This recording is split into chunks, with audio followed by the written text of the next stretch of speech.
This weekend we're at Kuala Lumpur for the Malaysia Grand Prix, and we're starting off with today's practice session. So sit back, relax and enjoy the action. So after the first race, how do you think this season will compare to previous years? Well, I hope that we're in for a fantastic season. The Mercedes team have certainly come out of pre-season testing the strongest, which is all well and good, but it's the racing where the pace really counts. It's always difficult to predict, therefore, who's going to come out on top. The new regulations for this year say goodbye to the somewhat unique nose designs that we saw on the 2014 cars. The 2014 changes were brought in to promote safety, but I don't think it was anticipated how the teams would exploit the regulations. This year, those regulations have been tightened up to give us a more traditional look to the noses on the 2015 cars. Hello guys, and welcome to the second weekend here in this F1 2015 career mode. We are in Malaysia this time, and as always, taking a seat with the Iceman himself here, Kimi Räikkönen, getting ready for the practice session here. Not really sure what to expect from this track here, and as such, I'm not really sure what to do about the setup either. I am thinking we should probably go for something that would make us fast on the straights here. So I'm gonna load up a preset here that I've done a little bit of time trialing and just getting to see if I can't get the hang of the track there, but might as well tell you right now, I'm having some serious trouble here. I think there's a pretty good chance that we're going to be off the pace quite dramatically. In fact, about 2-3 seconds off the pace per lap, as a matter of fact. And the reason for that are two particular turns 11 and 14, both off-camber turns.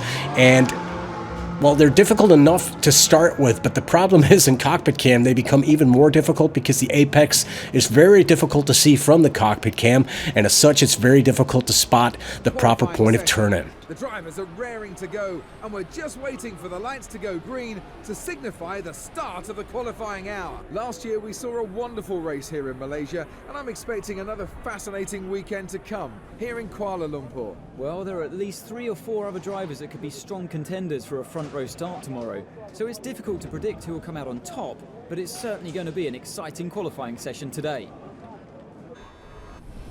Jumping straight to Q1, we are on the back straight right here. This is going to be our first proper lap here in qualifying 1, and it'll be interesting to see just what we're going to be able to do here. I'm running a sort of middle of the road setup here. We got wings, I believe, in 3 and 4. And the reason for that is obviously we want to be fast on the straights here, but also there's a lot of high traction corners on this particular track, and you do not want to sacrifice all your grip. As we do a 140.131, nothing great about that, so we are going to be staying out on track here, see if we can improve on it. Jumping a little further ahead here, we've done several laps here. These tires are actually starting to suffer a little bit. We're on lap 5 right now, and we improve on our time here slightly, 141.005, but that is the best we managed here in Q1, and we went way over the limit with our tires and what I really wanted to do here, and we still only managed to just squeeze into Q2 here. Things are not looking good at this point.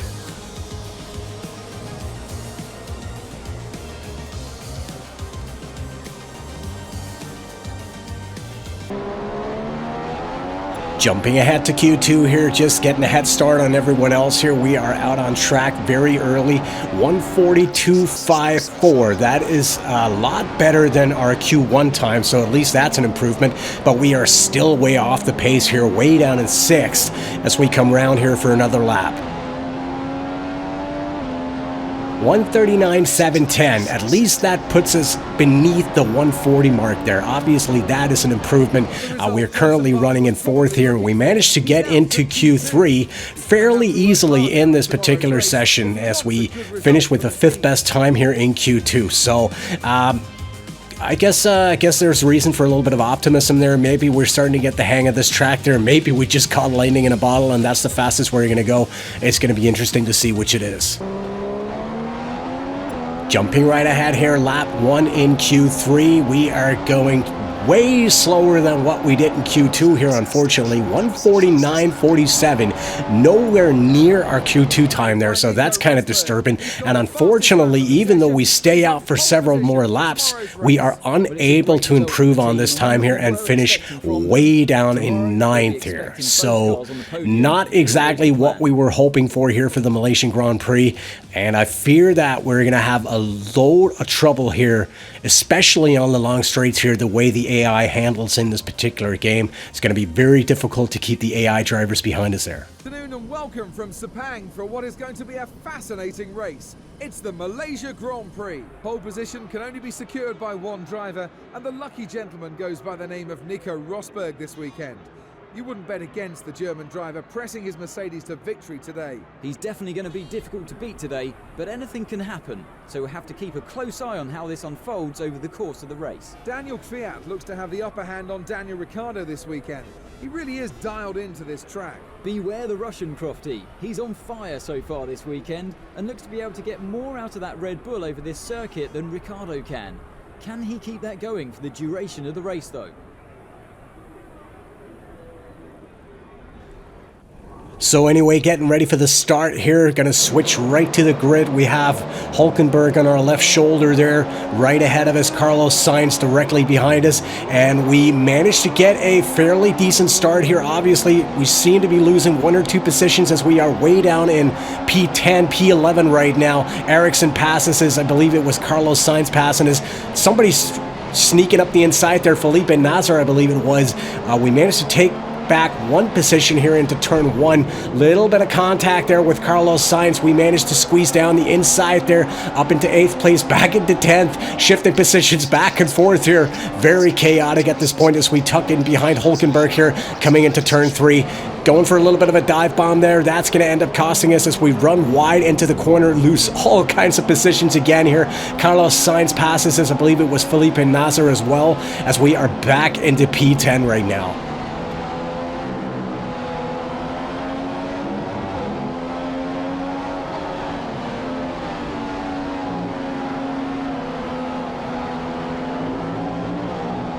Coming up on turn 10, this is going to be the sector that has plagued us all weekend here as we turn in to the left-hander here. It's very difficult for us to get on the throttle early and hard enough coming out of turn 10 here. As we come into turn 11, very difficult to see the apex and the proper point of turning. We seem to be losing a lot of time here as well, as Sainz is pulling away from us right now.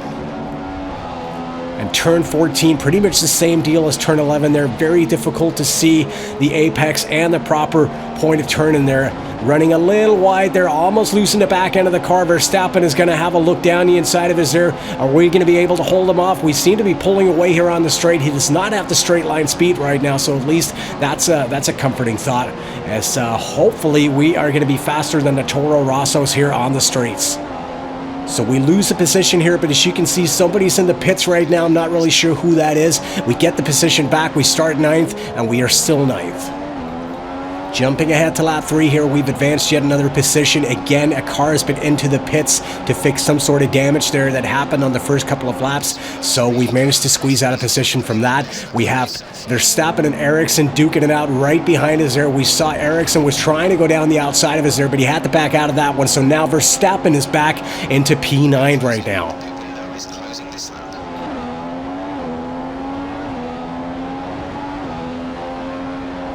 Jumping ahead to lap 7, as you can see, we are forming quite a train behind us there. If you look at the mini-map, running wide here into the right-hander, we have Verstappen right on our gearbox right now and are really having trouble keeping the AI cars behind us. Also, we're on lap 7 here, but already these option tires are starting to lose quite a bit of grip, and that is not good news. And again, coming out of turn 10 here into the tricky turn 11, we run way wide there, and this is not going to help our tire wear, obviously. One thing I find so far here in F1 2015 that is you want to conserve your tires, do not push them in the corners. Understeering is going to kill your front tires, and we are understeering like crazy right now. Again, coming through turn 14 here, getting a bad line and a bad exit. That is not going to help our straight line speed here. We have Daniil Kvyat behind us there in the Red Bull. He's is not going to have the fastest car. Hopefully, we're going to have enough speed in the car here to keep him behind us on the back straight, at least for the time being we do. But we have 6, 7, 8 cars behind us there in the mirrors, and we are not exactly pulling away from them.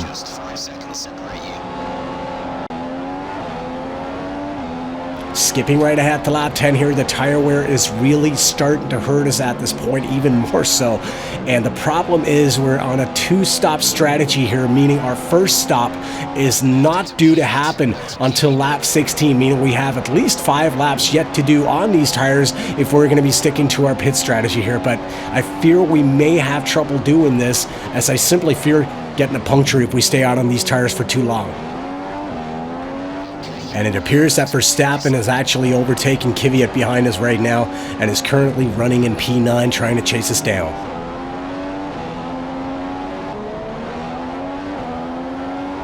Jumping ahead to lap 11 here, we now have Ericsson challenging us from behind. Apparently, he's passed both Verstappen and Kvyat there. He has loads of power in the engine. I'm not really sure whether or not he was fast or we were slow. Probably a combination of the two there. But we are into P9 here on lap 11. And just look at Ericsson pull away there. I'm not really sure what I can do about this. I'm definitely lacking some power right now. I have Verstappen moving down the outside of us there. Gonna try and outbrake him in here into turn 1 here. Definitely locking the tires there. That is not going to help the tire wear, and by the looks of it there, we actually have Verstappen. No, wait a beg your pardon, that was Kvyat. Kvyat takes away P10.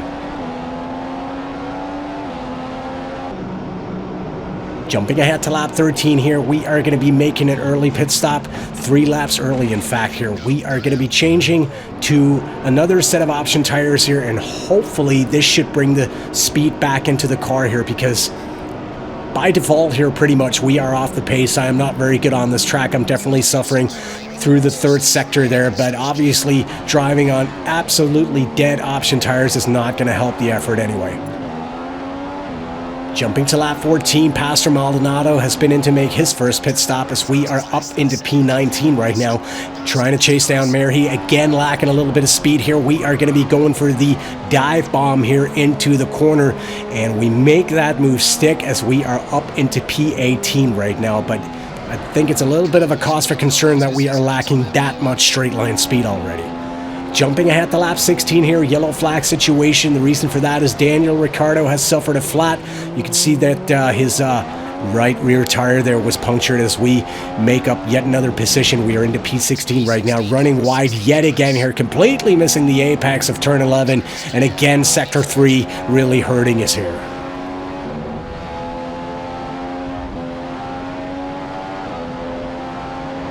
Jumping right ahead to lap 18 here, several cars in the pits at this point, and we are going to be making up a few more positions as we are currently in P10, again trying to chase down Carlos Sainz. Jumping ahead to lap 20, being put under heavy pressure from behind here by Sergio Perez in the Force India car. There's not too much we can do about that. Again, lacking straight line speed. He's going to have a look down the inside as we go for the switch over there, take full advantage of him running a little bit wide, take back the position there as we remain in P10, but for how long?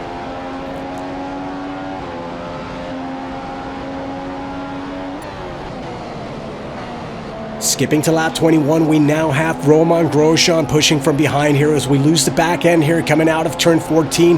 That is not going to help our straight line speed here. Romain's going to have a look down the inside probably there, but he can't make it stick at this point here. We managed to keep him behind us there coming into the final turn, but what is going to happen on the main straight? And by the looks of it there in the mirrors, we have Grosjean running neck and neck with one of the McLarens. They're going to go on either side of us here coming into turn 1. We have beg your pardon, Sergio Perez. We lose all kinds of positions here going into turn 1. Grosjean, Perez, Ericsson has a look. We managed to take back that position, but we are way down in P12 right now, almost making contact with Grosjean there. No contact, but we are way off the pace right now.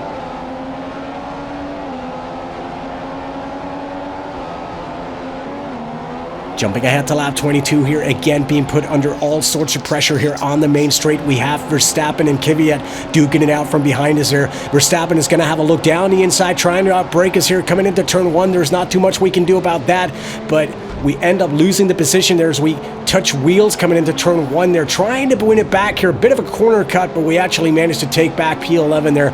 Probably should have gotten the penalty for that as Kvyat passes Verstappen, and he is currently in P12.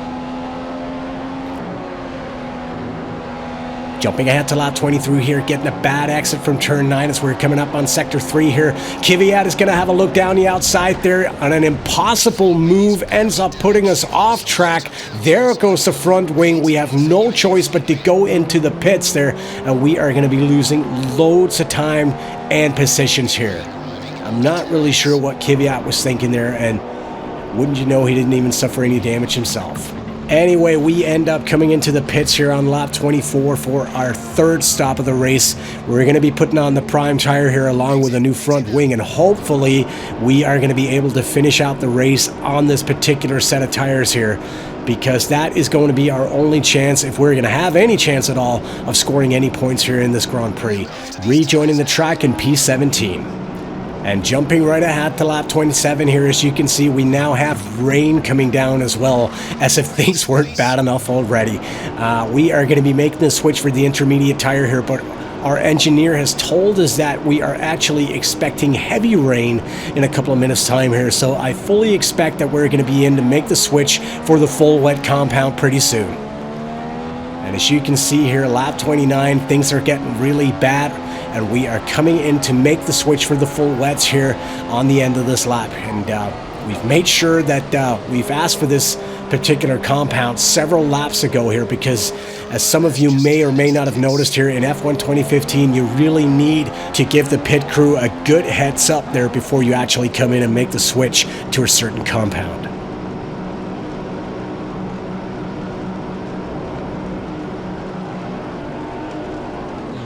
And I guess with our current lack of pace, or our current lack of skill really on this track, I guess that's what it's all about, and our bit of a mishap there with Kvyat in mind, it's probably just going to be about getting the car to the finish here, putting this Grand Prix in the books, and hopefully moving on to the next race, because there is logically no chance in hell that we are going to be scoring any points in this particular Grand Prix. And as you can see here on lap 40, as we just lose our back end here coming through turn 14, the conditions have changed yet again. We are back on the intermediate tire, and currently they are losing pretty much all their grip, so we're going to be coming into the pits for hopefully the final time this race and make the switch to another set of options that we are hopefully going to be finishing the race on here, but there's no telling the way things are going right now.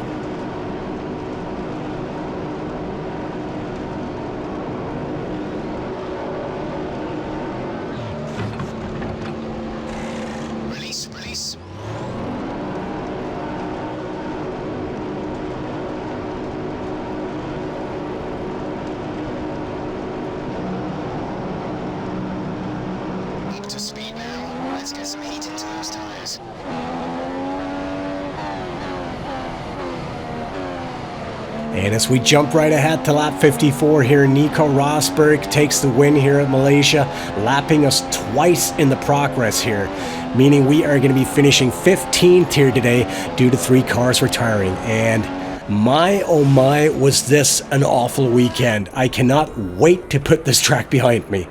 We were off the pace here all weekend, partially due to my own bad driving. This is never going to be a favorite track of mine, that much is certain. What a car Mercedes have this year, as shown again today with a brilliant race victory. It was a brilliant performance, and when you drive like that, the feeling of winning is even sweeter. After all that excitement, it's time for a lie down, I think. Thanks for joining us, and goodbye until the next race. So Nico Rosberg taking the win here today ahead of Sebastian Vettel. Lewis Hamilton is third, and we finish way down in P15 there. No fewer than 6 pit stops that we have to make here. So guess it's good to see that the guys in the pits had to work for a living a little today too. So